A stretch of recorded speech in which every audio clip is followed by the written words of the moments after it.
hidup ke tak hidup. Tapi kita cuba dululah semai. Jom saya ajak cara-cara semai. Saya nak jadi dia ada berapa biji ni, lebih kurang kita semai satu ni, kita semai 2 benih. Jadi kita tik mos supaya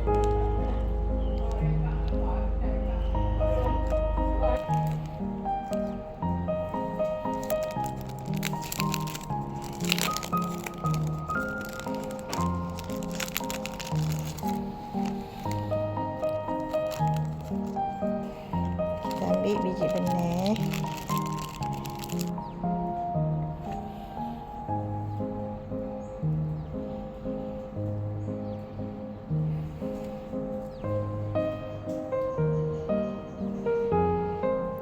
Tatok je dalam pasu macam ni.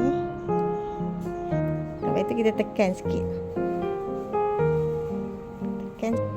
Tu kita kambus je dengan tanah tu. Kita kambus macam tu. Jadi kita siram dia bagi basah. Dan kita tutup dengan plastik.